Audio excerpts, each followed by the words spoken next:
Horner, Systems Analyst in the Department of Biostatistics here at Vanderbilt University. And this training is talking about, where is our document? We're going to be talking about RStudio and GitHub. So first off, I'll speak about RStudio and what is RStudio. And before we answer that, we're going to actually ask what is R.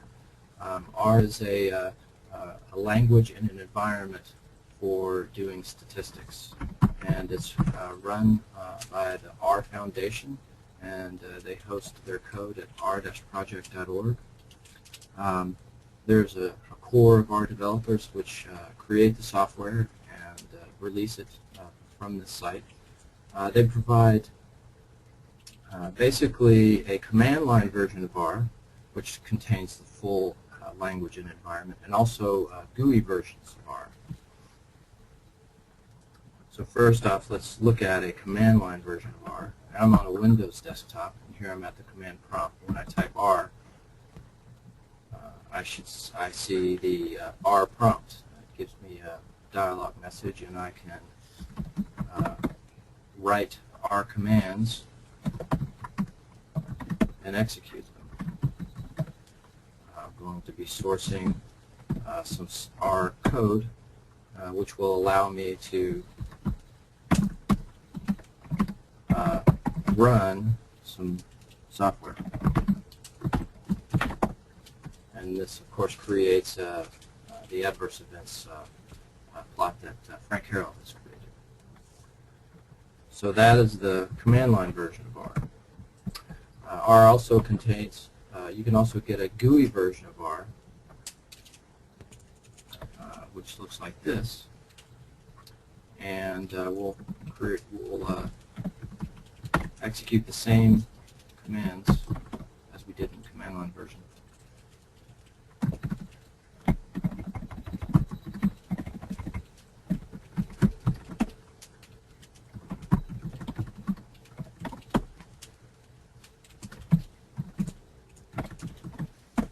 And of course, now we have more of a GUI style version where we have a larger window and then two smaller windows, one containing the R prompt and the other containing the R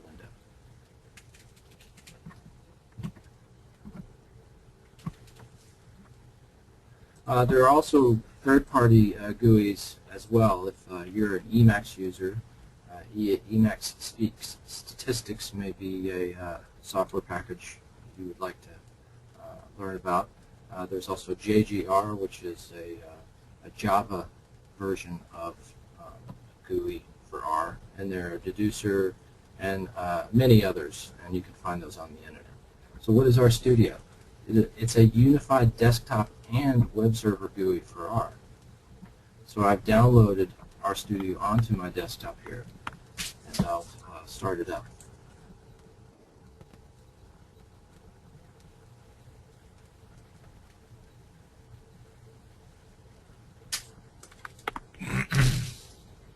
So this is basically a full-featured integrated development environment for R. There are menus up at the top for doing all kinds of various tasks, file management.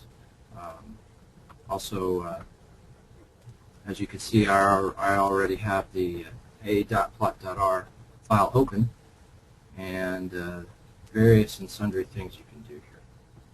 So for instance, I have the a.plot open, and I can click source on the file, and it executes the contents of the file for me.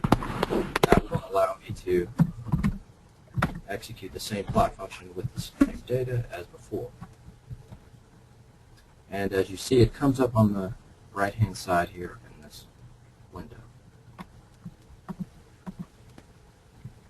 And there are other panes and tabs which you can explore. For instance, here are the command history, and here's the workspace, which shows me the data in my workspace. And when I click on one of these objects, it opens a data viewer in the upper left-hand corner. So that's RStudio on the desktop.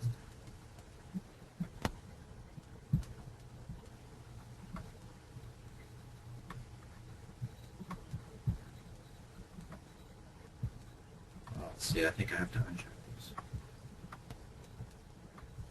Maybe not.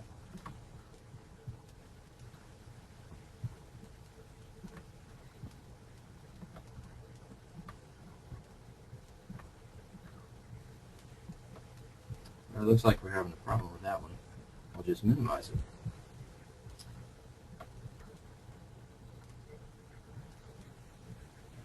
So there's also a server version.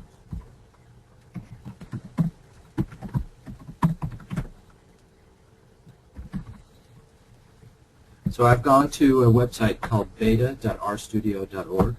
I am a beta tester for RStudio, and I've been given a beta account. So I log on with my Gmail password. And this is on the Firefox web browser. And as you can see, this interface to RStudio and to R is exactly the same as the desktop version here.